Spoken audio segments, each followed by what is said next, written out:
Quelle est la différence entre ésotérisme et exotérisme? Les gens entendent souvent parler d'ésotérisme et directement dans leur tête, ils se disent que c'est la secte, c'est la sorcellerie, c'est la magie, des trucs comme ça. Mais en fait, ésotérisme est juste le contraire de exotérisme. Exotérisme avec X signifie la vie matérielle, ce qu'on appelle encore la vie horizontale. Tout ce qui concerne notre quotidien, où on a la relation entre les différentes personnalités et leur corps physique. Le travail, la famille, les enfants, la vie en société, le pays, le monde, etc. La vie à l'extérieur. Maintenant, ésotérisme avec S, ça renvoie plus à la vie intérieure. Donc, à une vie subjective, c'est-à-dire qui concerne chaque individu en particulier. Alors, lorsqu'on parle d'ésotérisme, il ne s'agit pas vraiment de magie, d'occultisme ou encore de sorcellerie. Ce n'est pas vraiment ça. C'est qu'il est maintenant question de retourner notre attention vers l'intérieur. On ne s'occupe plus trop du monde extérieur. On commence aussi à s'occuper un peu de ce qui concerne notre intérieur, c'est-à-dire l'homme en tant que système, en tant que corps physique, en tant que personnalité, en tant que corps mental, pensée, analyse, etc., en tant que corps émotionnel, c'est-à-dire les émotions, les sentiments, les désirs, en tant qu'énergie aussi, en tant que vibration, et en tant que toutes les réactions que nous avons sur le corps physique, les sensations et autres. Lorsqu'on arrive sur le plan des écritures dites saintes, on peut encore mieux comprendre ce qu'on appelle l'ésotérisme et l'exotérisme et faire la différence. Lorsqu'on prend par exemple les différentes religions, donc, par exemple la religion chrétienne, il y a beaucoup de concepts que les gens appliquent plus vers l'extérieur, mais ils ne comprennent pas ça sur le plan intérieur. Dès que tu prends ce concept et tu le retournes vers l'intérieur, vers quelque chose qui concerne l'individu dans son intérieur, tout de suite tu comprends le sens ésotérique. Par exemple, prenons la prière. La prière consiste à s'adresser à un être qui est à l'extérieur. C'est comme ça que les religieux voient la chose. Il y a un Dieu qui est là et on lui adresse nos doléances pour qu'il puisse nous aider de manière miraculeuse, je ne sais pas comment, à réaliser cela. Dans l'ésotérisme, on va plutôt voir qu'on va s'adresser à l'intérieur de nous. On va entrer en méditation, par exemple. On va entrer en contemplation. Ou encore, on va faire comme Jésus lui-même dit, tu entres dans ta chambre et tu fermes la porte. Tu restes là-bas, tu pries ton Père qui est en secret. Donc, dans l'ésotérisme, chacun prie son Père qui est en secret, c'est-à-dire à l'intérieur. Notre propre être, notre partie divine, c'est Dieu. C'est notre Père qui est en secret. Donc, c'est lui compris. Ça, c'est l'ésotérisme. On n'est plus tourné vers l'extérieur, mais vers l'intérieur. Lorsque, par exemple, on dit qu'il faut faire de la confession, les gens savent qu'il est question d'aller vers un prêtre et dire, OK, mon Père, pardonne-moi car j'ai péché, etc., j'ai fait ceci, et le prêtre prend note et il te pardonne. Alors qu'en réalité, dans l'ésotérisme, si confession il est question d'une analyse qui découle d'une auto-observation de nous-mêmes pour voir nos comportements, nos habitudes désagréables, comment on s'est comporté vis-à-vis de nos semblables et de la nature, etc.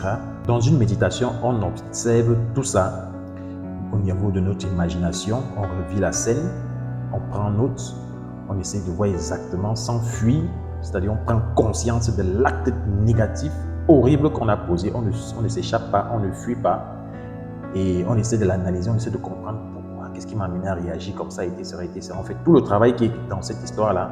Ensuite, on se repent. On se repent là à l'intérieur avec notre Père qui est en secret. Donc, on se repent auprès de notre Dieu à l'intérieur de nous. Et on lui demande donc de désintégrer le défaut qui est à l'intérieur de nous. Vous voyez que c'est différent du fait d'aller voir un certain Père qui est à l'extérieur, à qui on va dire mon Père, pardonne-moi, et qui va dire OK, je te pardonne. Donc là, ça se passe à l'intérieur de nous. C'est la divinité qui est à l'intérieur de nous. Ce n'est qu'à lui qu'on est capable, qu'on va dire, qu'on doit dire quelles sont les fautes qu'on a commises. Et après avoir fait une certaine analyse et ressenti la honte et l'humiliation et la douleur et la fausseté et l'ironie même, et même l'erreur ou l'illusion de la faute qu'on a commise. Donc on pèse vraiment notre acte, notre attitude, et on ressort le ridicule de cette attitude-là. On la soumet donc à la divinité qui est à l'intérieur de nous, qui est encore notre propre être réel, et on demande à cette divinité de la désintégrer. Et c'est comme ça qu'on fait le travail pour commencer à se nettoyer. Donc il y a cette différence-là. Maintenant, au niveau des tests même, il y a tellement de choses qu'on peut dire au niveau des tests que les gens interprètent très mal. Par exemple, si tu prends, à un moment, Paul parle de ce que il n'arrive pas à faire le bien qu'il veut, mais il arrive à faire le mal qu'il ne veut pas. Et du coup, il dit, ok, si c'est que j'arrive à faire un mal que je ne veux pas, ça veut dire qu'en moi, il y a quelque chose qui fait ce mal et il appelle ça le péché. Même déjà là, de manière claire, comme ça, on comprend que le gars est en train de parler de quelque chose qui se passe à l'intérieur de soi et non à l'extérieur.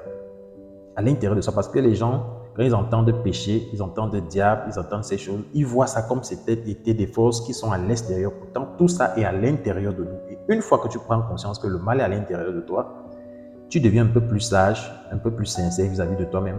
Et tu as à remplir la première étape pour ensuite éradiquer ce mal. Alors, il dit que le péché à l'intérieur de nous, en ésotérisme, ce péché, c'est ce qu'on va appeler un défaut psychologique, l'ego.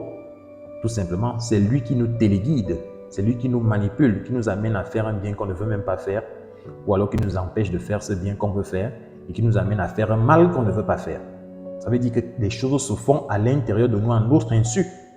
C'est donc pourquoi, en ésotérisme, on demande de s'auto-observer pour pouvoir voir cette supercherie, en prendre de plus en plus conscience et pouvoir donc ensuite l'arrêter. C'est pourquoi dans le même livre, on dit veiller et prier sans cesse. Ce que d'autres vont appeler auto-observation. Veiller, c'est-à-dire être conscient dans son état de veille. C'est ça, veiller. Donc, l'auto-observation qui va conduire plus tard à la présence en soi. Ça, c'est l'interprétation ésotérique.